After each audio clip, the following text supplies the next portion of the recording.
오늘 우리에게 주시는 하나님의 말씀 누가복음 4장 1절에서 13절 말씀에서 보겠습니다. 누가복음 4장 1절에서 13절 말씀. 자, 우리 다 같이 읽습니다. 예수께서 성령의 충만함을 입어 요단강에서 돌아오사 광야에서 40일 동안 성령에게 이끌으시며 마귀에게 시험을 받으시더라. 이 모든 날에 아무것도 잡수시지 아니하시니 날수가 다함에 줄이신지라. 마귀가 이르되 내가 만일 하나님의 아들이거든 이 돌들에게 명하여 떡이 되게 하라. 예수께서 대답하시되 기록된 바 사람이 떡으로만 살 것이 아니라 하였느니라. 마귀가 또 예수를 이끌고 올라가서 순식간에 천하만국을 보이며 이르되 이 모든 권위와 그 영광을 내가 네게 주리라. 이것은 내게 넘겨진 것이므로 내가 원하는 자에게 주노라. 그러므로 내가 만일 내게 절하면 다 네 것이 되리라. 예수께서 대답하여 이르시되 기록된 바 주 너의 하나님께 경배하고 다만 그를 섬기라 하였느니라. 또 이끌고 예루살렘으로 가서 성전 꼭대기에 세우고 이르되 내가 만일 하나님의 아들이거든 여기서 뛰어내리라. 기록되었을 때 하나님이 너를 위하여 그 사자들을 명하사 너를 지키게 하시리라 하였고 또한 그들이 그 손으로 너희를 받들어 네 발이 돌에 부딪히지 않게 하리시리라 하였느니라. 예수께서 대답하여 이르시되 주 너의 하나님을 시험하지 말라 하였느니라. 마귀가 모든 시험을 당한 후에 얼마 동안 떠나니라. 저는 오늘 이 말씀으로 예수님은 왜 시험을 받으셨을까 하는 제목으로 잠시 말씀을 나누고자 합니다. 오늘 이제 이 본문에 이 누가복음뿐만 아니라 마태복음에도 이제 동일한 내용이 기록되어 있는데 예수께서 이제 시험을 당하신 그런 장면이죠. 그런데 여기 이제 예수께서 시험을 당하시는데 성령께 이끌리셨고 성령 충만한 상태에서 시험을 당하셨다는 거예요. 예수님이 이제 하나님이시고 아무 죄가 없으신데 성령 충만하시고 그런데 이제 시험을 당하셨다는 겁니다. 만약 예수께서 시험 당하시는 이 장면이 성경에 기록되어 있지 않았다면 어땠을까 이렇게 생각해 보면 아마도 그리스도인들은 시험을 당하지 않는다라고 생각할 가능성도 많이 있어요. 예수를 믿으면 시험을 당하지 않는다. 혹은 성령 충만하면 시험을 당하지 않는다. 이렇게 생각할 수가 있죠. 그런데 실제로 일어나는 일은 예수께서 아무 죄가 없어도 시험을 당하시고 또 성령 충만한 상태인데도 시험을 당하셨다고 하는 것입니다. 그래서 이런 기록이 만약에 없었다면 교회는 굉장히 혼란에 빠질 수 있었을 거예요. 가령 성도들이 시험을 당하고 있는데도 감추고 살아야 돼요. 시험을 당하지 않아야 되니까. 그러면 속은 다 썩어 들어가는데도 아무 얘기도 못하고 안 그런 척하고 살고 그것이 이제 견디기 어려울 정도가 되면 왜 그리스도인들은 시험을 당하지 말아야 되는데 나는 시험을 당할까? 나는 하나님이 나를 안 좋아하시나? 나는 버림받은 사람인가? 이제 이런 생각을 하면서 신앙에서 벗어날 가능성도 많이 있겠죠. 그래서 이런 기록이 우리 안에 있고 성경에 기록되어 있고 예수께서 시험을 당하셨다고 하는 그 사실 자체가 우리를 위해서 기록된 것이고 우리를 위해서 시험 당하셨다는 것을 우리가 알 수 있는 것입니다.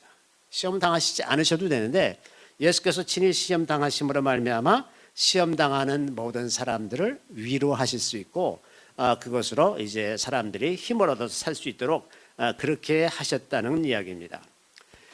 곰곰이 보면 그 성경의 모든 기록은 다 사람을 위해서 기록한 것입니다. 하나님을 위해서 기록한 것이 아니라 사람을 위해서 기록한 것이에요. 그래서 성경을 있는 그대로 이해하고 그것을 받아들이고 지키는 것이 모두 다 우리의 유익을 위해서 그렇게 하시는 거죠. 그래서 오늘 이 본문에서 예수님이 사탄이 이제 유혹하는 그 모든 유혹들에 대해서 그 하나님의 말씀을 가지고 이제 그 시험을 이기는 것을 볼 수가 있는데 하나의 샘플을 보여주시는 거죠. 우리가 어떻게 이 세상에 시험 당하면서 살 때 어떻게 그것을 이길 것인가? 하나님의 말씀이 가장 기초가 되어야 된다고 하는 겁니다. 우리의 무슨 내공이 쌓이고 우리가 무슨 힘이 세지고 이래서 그 시험을 이기는 것이 아니라 하나님의 말씀과 성령의 도우심으로 이길 수 있다고 하는 것입니다. 그리고 시험이라는 게 있다. 그리고 그것은 우리가 하나님의 말씀과 성령으로 이기는 것이다라는 이 기본적인 우리 삶의 틀을 제시해 주는 것이기도 하다 하는 거죠.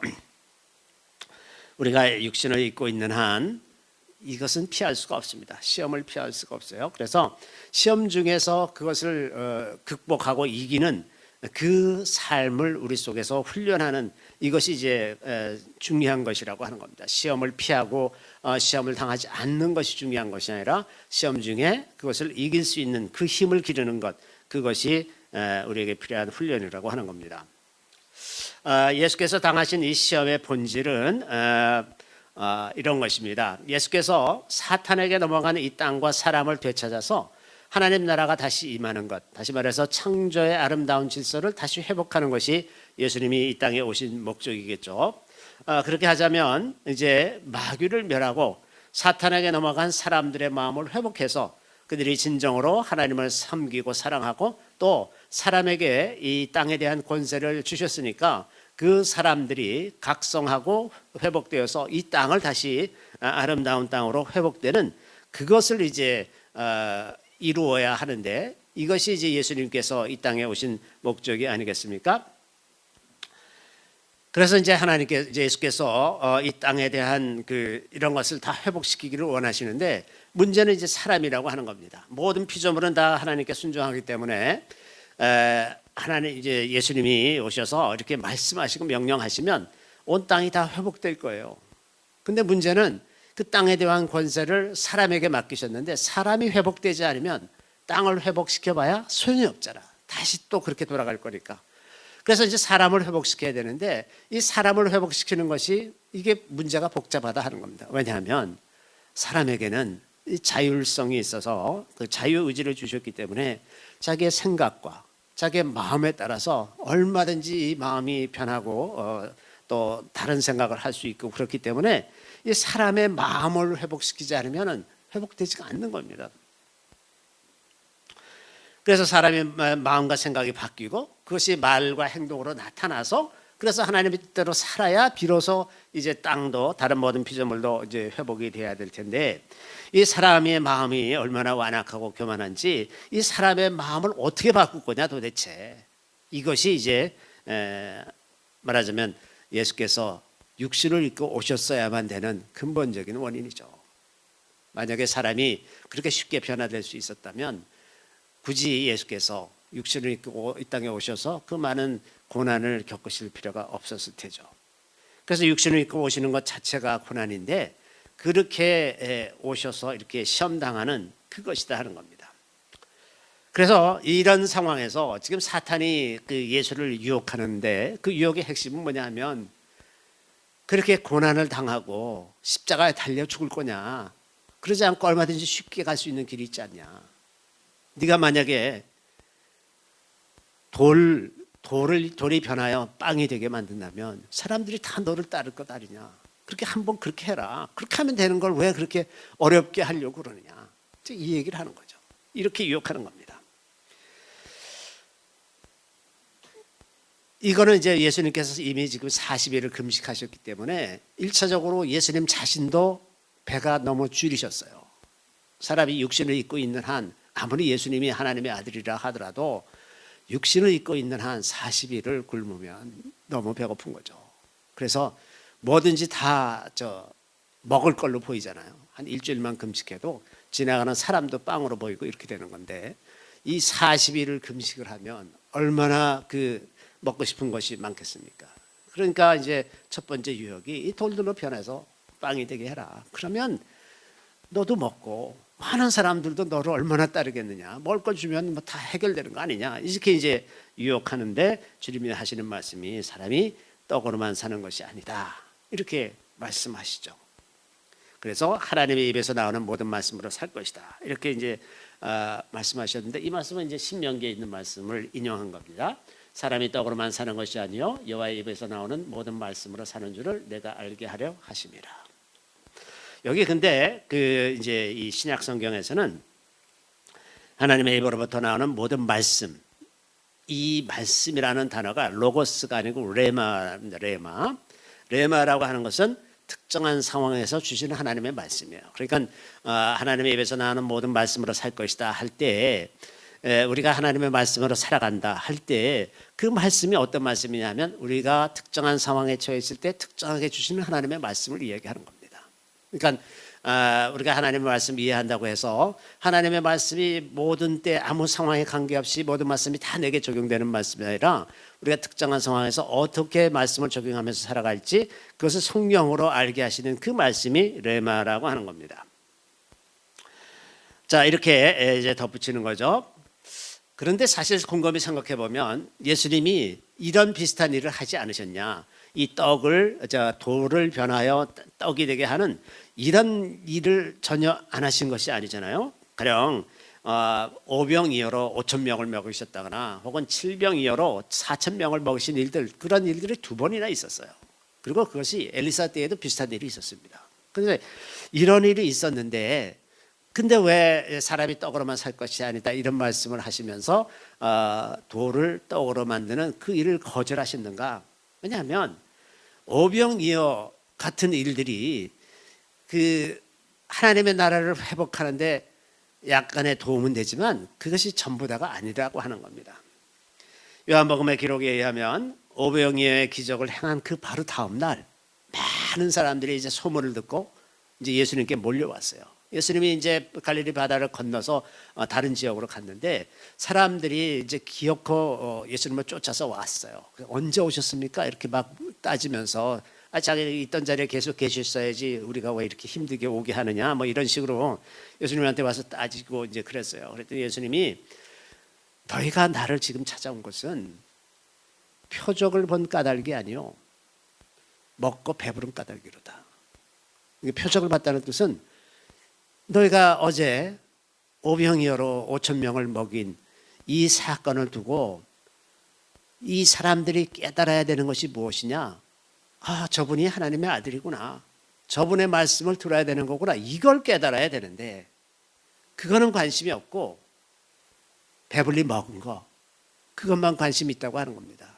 마치 어린아이가 선물을 누가 주면 선물을 준 사람을 기억하는 것이 아니라 선물만 기억하는 것처럼 사람들이 하나님께서 주신 떡만 생각하고 그것을 주신 하나님을 기억하지 않는다는 거예요. 그래서 이제 그 요한복음 6장에 보면 예수님이 그때부터 계속 내가 생명의 떡이다. 나를 먹는 자는 다시는 줄이지 아니할 것이다. 이런 말씀을 계속해서 합니다. 하나님께서 보내신 자를 믿는 것이 하나님의 일이다. 나를 믿는 것이 하나님의 일이다. 그러면서 이제 예수님이 나를 믿으라는 이야기를 계속해서 하시는데 유대인들이 가만 듣다 보니 도대체 무슨 말인지도 모르겠고 아니 뭐 떡을 달라 그랬더니 자기를 준다고 이런 이상한 소리나 하고 그래서 다 떠나가 버렸어요. 다 떠나가니까 예수님이 얼마나 기가 막히셨겠습니까? 그러니까 이제 제자들에게 너희도 나를 떠나려느냐? 그렇게 이제 물어보시니까 그때 베드로가 생명의 말씀이 여기 계시오니 우리가 누구에로 가겠습니까? 베드로가 그런 고백을 하죠. 생명의 말씀. 예수께서 생명의 말씀이라는 것을 제자들은 깨달고 있었어요. 이렇게 돌을 떡으로 만드는 이런 일을 한다고 해서 사람들이 믿게 되느냐? 그렇지 않다는 겁니다. 사람들은 이해하고 싶지가 않은 거예요. 그리고 근본적인 문제에 대해서 별로 관심이 없었다고 하는 겁니다. 두 번째 시험은 사탄에게 절을 하면 천하만국에 대한 권위와 영광을 넘겨주겠다 이런 말을 하죠. 우리가 아는 대로 이 땅에 대한 권세가 원래 다 사람에게 있었는데 아담과 하와가 범죄하면서 땅을 더럽히고 그래서 사탄을 불러들임으로 말미암아 이 땅에 대한 권세가 다 사탄에게로 넘어갔다고 하는 거예요. 그러니까 사탄이 이렇게 얘기하는 겁니다. 자, 이 땅에 대한 권세가 나한테 넘어왔는데 네가 나한테 한 번만 절하면 그러면 다 내가 넘겨준다. 그러면 네가 이 땅에 온 목적이 다 단번에 이루어지지 않느냐. 얼마나 쉬워요. 내가 물러갈게. 여기 다 넘겨주고 물러갈게. 이렇게 유혹을 하는 거죠. 그럼 예수님께서 그 고난의 길을 가지 않으셔도 십자가에 달리지 않으셔도 다 회복될 수 있는 그 엄청나게 놀라운 길이 있다고 유혹하는 거죠. 물론 이건 거짓입니다. 사탄은 그렇게 할 수가 없어요. 말은 그렇게 했지만 그렇게 넘겨줄 수가 없는 것은 사탄의 존재 자체가 끝까지 하나님의 일을 방해하는 것이었기 때문에 그렇게 넘겨줄 리가 전혀 없는 거죠. 그랬던 어쨌든 예수님의 입장에서는 단숨에 하나님 나라를 회복하는 방법일 수도 있었을 텐데 주님께서 이것을 다만 하나님을 섬기고 경배해라 이 말로 이제 그냥 물리쳐 버리시죠. 이러한 유혹이 이 사탄이 주는 이러한 유혹이 오늘날 우리에게도 있습니다. 그 과정이 다소 반칙적이고 혹은 변칙이 있더라도 단번에 어떤 결실을 이뤄내는 그런 것을 보기를 원하는 우리 삶 속에서도 그렇고 목회자들의 사역에서도 그렇고 단숨에 뭔가 엄청난 일을 한 번에 이룰 수 있는 그런 유혹, 그런 것에 대한 유혹이 우리 안에 늘 있죠. 그리고 그렇게 되면 이제 자기가 아주 특별한 사람이다. 그래서 자기 스스로를 높이고 많은 사람들에게 존경을 받는 그런 것, 이러한 것을 추구하는 속성이 우리 모두의 마음 안에 있다고 하는 것입니다. 이렇게 조급한 우리 인생에서 어떤 조급하게 결실을 보려고 하고 어떤 사람들에게 칭찬받을 만한 그런 일들을 드러내고 싶은 그런 마음이 정말 우리에게 끼치는 해는 무엇이냐 하면 하나님께서 우리를 다루시고 훈련하시는 그 과정을 우리가 자꾸 거부한다고 하는 것입니다. 지금 그거 할 때가 아닌데 하나님이 나를 자꾸 다른 일을 시키시고 다른 일을 하게 하고 엉뚱한 데 나의 시간을 뺏게 하고 나의 에너지를 다 쏟게 만들어서 나를 아주 피폐하게 만드는 것 같아. 그래서 그걸 거부하고 내가 생각하는 사역, 내가 이렇게 하면 하나님이 좋아하실 거야, 이렇게 하면 하나님의 나라가 이루어질 거야 하면서 내 생각과 내 판단과 내 능력으로 그것을 기어코 이루려고 하고 하나님은 옆에서 나를 도와주시면 되지 왜 나를 자꾸 이렇게 만드시느냐 이러면서 그 훈련받을 기회를 다 내차버리는 것이다 하는 겁니다. 하나님께서 우리를 다루시는 그 훈련의 기간을 내어차버리기 때문에 사실은 그 사람을 통해서는 하나님께서 무슨 일을 하실 수가 없다고 하는 거죠. 그래서 우리가 이러한 조급함, 이 시대에 특히나 이 시대 정신이 또 특히나 한국 사람들이 얼마나 조급한지 알 수가 없어요. 제가 한국인의 시간관에 대해서 예전에 책을 쓰면서 이조 실록을 보니까 실록에 세종대왕 때 이런 말이 있어요. 세종 궁에 궁 한 귀퉁이에 이제 기와장이 다 이제 무너져 내렸어요. 그래서 신하들이 와갖고 이제 이것을 수리해야 되겠습니다. 이렇게 얘기하니까 그때 세종대왕이 뭐라고 얘기하냐면 조선 사람들은 너무 조급해서 그걸 또 너무 빨리 쉽게 하려고 그럴 테니 그것을 천천히 확실하게 잘하도록 감독하시오. 이제 이런 말을 하는 기록이 있어요. 세종대왕 때. 그러니까 한국 사람들이 지금 조급한 게 아니라 옛날부터 조급했던 사람들이야. 와 조급해요. 아마도 그 한반도의 특성인 것 같아요. 한반도의 특성이 뭐냐면 이 그 남방 식물의 북방 한계선이고 북방 식물의 남방 한계선이에요. 그래서 이 우리나라의 이 한반도에서 농사를 짓는 거는 한 주일 두 주일만 늦어도 농사를 망칩니다. 1년 농사를 망쳐. 가령 뭐 월남 같은 데서는 벼를 뿌리는데 아무 때나 뿌려도 아무 관계가 없어. 그런데 이 한반도에서는 그 지역에 따라서 그 한 주일 혹은 두 주일을 늦추면 망치는 거예요. 농사를 망쳐요. 그러니까 그 타임을 딱 맞춰서 해야 되기 때문에 우리나라는 이제 그 24절기 입춘부터 시작해서 그 24절기를 철저하게 지키는 그럴 수밖에 없는 나라였었어요. 그래서 그런 것 같다고 저는 짐작을 하는데 어쨌든 조급합니다. 이렇게 조급하다 보니 이 모든 사역에 대해서 사역의 결실에 대해서도 너무나 조급한 마음이 있는데 반면에 하나님은 굉장히 슬로우하시거든요. 굉장히 늦으십니다. 제게 그 하나님께서 이런저런 사역을 하게 될 것이라는 말씀을 하신 지가 이제 딱 17년이 됐어요. 17년.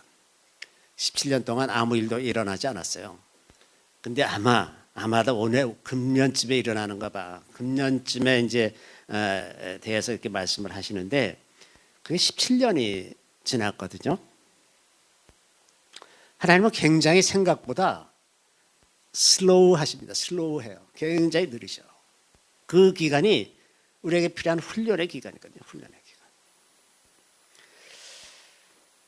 자, 세 번째 시험은 성전 꼭대기에서 이제 뛰어내리라 이렇게 유혹한 건데, 성전은 이제 하나님을 경배하는 사람들이 다 모인 자리 아닙니까? 그에다가 이제 여러 성전 중에 하나가 아니라 지금 이 사탄이 유혹하고 있는 성전은 예루살렘 성전입니다. 예루살렘 성전은 가나안 땅에 유일하게 남아 하나 있는 성전이고, 그래서 많은 사람들이 항상 모여드는 곳입니다. 그래서 만약에 그 성전 꼭대기에서 뛰어내리고 하나님께서 말씀하시는 것처럼 손으로 받들어서 다치지 않게 하신다는 그 약속의 말씀이 사람들의 눈앞에서 딱 이루어지는 것을 보면 그냥 순식간에 전국에 소문이 다 나는 거예요.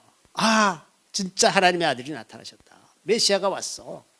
이렇게 한 번에 다 이렇게 소문이 나면, 그러면 사람들이 순식간에 다 예수님께 와서 쫙 엎드리고, 그래서 예수님께서 이루시고자 하는 하나님의 나라가 단번에 이루어지지 않을까, 이런 생각을 할 수도 있지 않겠어요? 즉 그것을 유혹하는 겁니다. 못하러 너 고난의 길을 가려고 그러고 십자가를 왜 져? 이거 한 번 하면 되잖아. 이렇게 유혹하는 거죠. 이 유혹에 이제 이런 말씀이 근거가 있었죠. 이 말씀을 제가 여기는 안 했거든요. 여기 이제 유혹할 때 사탄이 이렇게 성경을 인용해서 유혹을 했잖아요. 기록되었을 때 하나님이 너를 위하여 그 사자들을 명하사 너를 지키게 하시리라 하였고, 또한 그들이 손으로 너를 받들어 네 발이 돌에 부딪히지 않게 하시리라 하였느니라. 이렇게 성경에 근거한 유혹, 이 성경에 근거한 유혹을 가지고 유혹을 하니까 이게 좀 더 사람의 마음이 흔들릴 수가 있지 않습니까? 가령 그리스도인들을 설득하는데 성경에 있는 말씀 가지고 우리를 설득하면 이제 많이 넘어가는 거예요. 예를 들면 한동안 이제 야베스의 기도 이런 책도 나오고 아주 그게 밀리언셀러가 된 적이 있었어요. 그리스도인들 사이에서. 그런데 사실 그 야베스에 관한 기록을 보면 이 사람에 대한 기록이 아무것도 없어요. 그 사람이 뭘 했는지, 어떤 믿음의 위인인지 전혀 기록이 없습니다. 그냥 야베스가 기도했더니 하나님께서 근심이 없게 하셨다. 그거 하나 가지고 한국의 크리스천들이 다 열광을 했단 말이죠. 왜 성경에 기록된 수많은 믿음의 위인들에 대한 이야기는 관심이 없고 걱정이 없게 하셨다. 그 한마디에 그냥 열광하느냐 말이죠. 이런 것이 하나님의 말씀을 왜곡해서 적용하는 거예요. 그것이 나한테 왔으면 좋겠다. 나도 그런 사람이면 좋겠다. 더 위대한 성경의 인물을 닮으려고 하는 게 아니라 아무 근심 없이 사는 짐승과 같이 살아간 한 사람에 대해서 그렇게 열광하는 이런 태도들, 이런 것들이 말씀을 왜곡하는 것 아닙니까? 마찬가지로 사탄이 이제 말씀을 인용해서 예수님을 유혹할 때 그 말씀이 나에 대한 말씀, 내가 지금 처해 있는 이 상황에 대한 말씀이다라고 왜곡해서 해석해서 받아들이게 하는 그런 유혹이 우리 안에 늘 있다고 하는 겁니다. 그래서 그리스도인들을 유혹할 때 가장 강력한 것이 말씀을 왜곡하는 겁니다. 말씀을 왜곡하면 순식간에 다 맞아, 그것이 나라고 안 들릴 게 없어. 야베스의 기도가 나한테는 왜 안 돼? 이러면서 다 그것을 그냥 가장 중요한 것이라고 생각을 하면 그때부터 이제 믿음이 망하는 거죠. 또 뿌리를 따라 올라가다 보면 아담과 하와가 사탄의 유혹에 넘어간 것도 하나님의 말씀에 대한 오해 때문에 그렇게 된 거죠. 이제 가령 창세기 2장 17절에는 하나님께서 아담에게 이렇게 말씀하셨어요. 선악을 알게 하는 나무의 열매는 먹지 말라.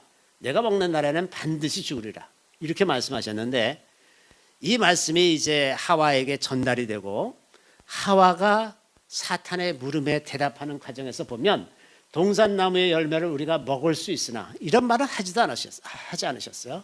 동산나무의 열매를 우리가 먹을 수 있으나 이런 말씀은 없었고, 동산 중앙에 있는 나무의 열매는 하나님의 말씀에 너희는 먹지도 말고 만지지도 말라 이렇게 보는데, 여기는 분명히 하나님은 선악을 알게 하는 나무라고 말씀하셨는데, 이 하와는 동산 중앙에 있는 나무의 열매 이렇게 약간 뒤틀려서 기억하고 있는 겁니다.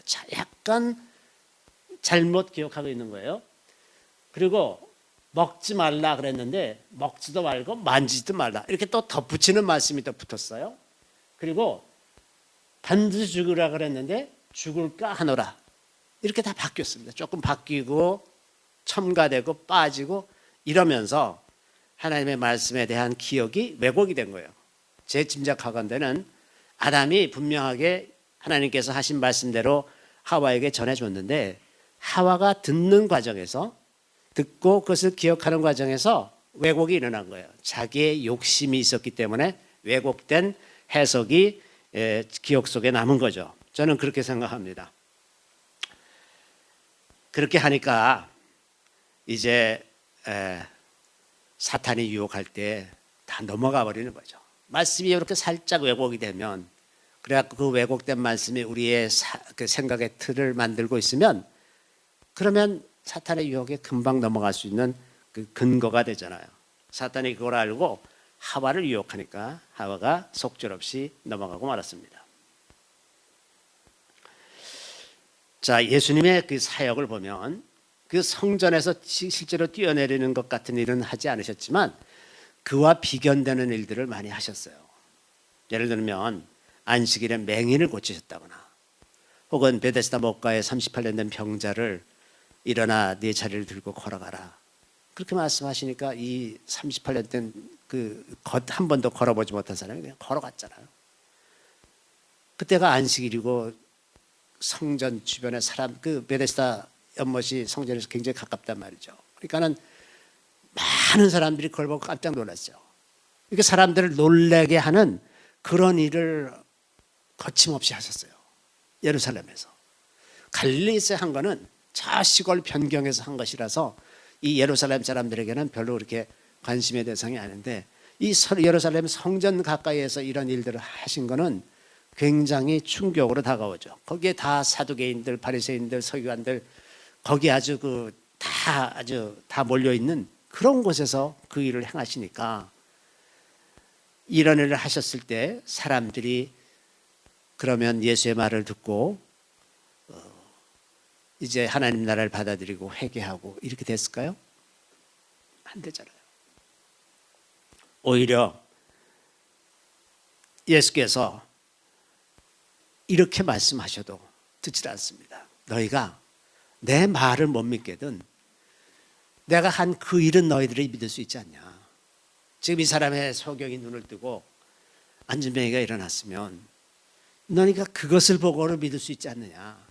내 말은 못 믿겠더라도 그것을 보고 믿어라 그랬는데, 믿는 게 아니라 예수를 죽이는 쪽으로 사람들의 마음이 다 바뀌어버리고 맙니다. 그리고 그 일을 본 많은 사람들도 당대 지도자들이 예수를 죽이는 쪽으로 결정을 하니까 다 따라서 같이 예수를 십자가에 못 박아야 한다고 소리지고 외치는 사람들이 다 됐어요. 그래서 이런 특별한 일들, 사람들의 관심을 끌고 사람들을 단숨에 굴복시킬 것 같은 그런 일들을 한다고 해서 사람들을 믿지 않는다는 거예요. 예수님은 이런 것을 아셨기 때문에 사탄의 유혹에 넘어가질 않습니다. 복음이라고 하는 것은 모든 사람들을 위한 것이긴 하지만은 모든 사람들이 복음을 받아들이는 것은 전혀 아니다 하는 겁니다.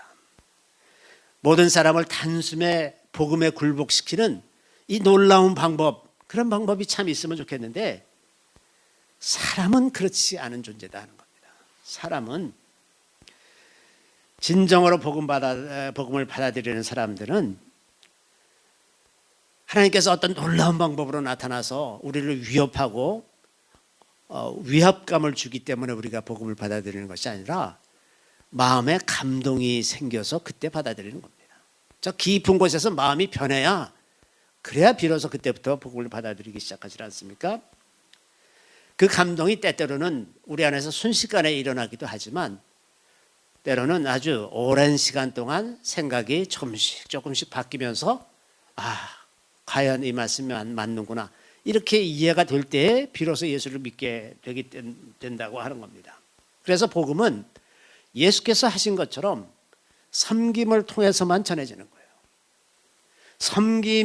섬김의 자세로 복음을 전할 때에만 사람들이 들어요. 그걸 위협적으로 내가 하나님이야. 가령 예를 들어서 하나님께서 어느 날 공중에 나타나셔가지고 큰 빛으로 나타나셨다고 생각해 봅시다. 가령 시내산에 임하신 하나님의 영광처럼 오늘날 서울시 한복판에 하나님이 공중에서 영광 가운데 이렇게 나타나면 사람들이 아마 기절하고 다 두려워서 떨어지고 다 엎드릴 겁니다. 그런데 그렇다고 해서 믿냐 말이죠. 이스라엘 백성들이 시내산에서 하나님의 영광을 보고도 안 믿잖아요. 그때뿐입니다. 그때뿐. 잠시 너무 두려워서 모세에게 제발 하나님이 우리에게 직접 말하시지 않게 해라. 당신이 듣고 와서 나한테 얘기해 줘라. 그러면 우리가 들어봐. 이렇게 얘기할 정도로 두려워했는데 그 사람들이 모세의 말을 들었습니까? 안 듣잖아요. 이런 것처럼 복음이 섬김을 통해서만 전해진다는 사실, 이걸 우리가 기억할 필요가 있습니다. 섬긴다고 하는 것은 겉모습에 관한 문제가 아니라 마음의 태도라고 하는 겁니다. 섬긴다고 해서 반드시 낮은 지위를 차지해야 된다는 것은 전혀 아닙니다. 가령 우리가 이웃을 섬긴다. 그래서 우리가 일부러 다 낮은 지위만 차지하고 높은 지위는 다 다른 사람들한테 넘겨줘야 된다는 그런 뜻이 전혀 아닙니다. 섬긴다는 것은 상대방 안에 있는 하나님의 형상을 존중하는 겁니다. 그리고 그 사람을 존중하고 비판하지 않는 겁니다. 우리가 비판하는 마음을 갖고 있으면 그때부터 섬김이 되질 않고 다스림이 되려고 합니다. 하나님이 그 사람을 보시는 눈으로 우리도 그 사람을 보고 하나님께서 그 사람을 사랑하시는 그 마음을 가지고 우리도 그 사람을 사랑하는 것, 그게 섬기는 것입니다.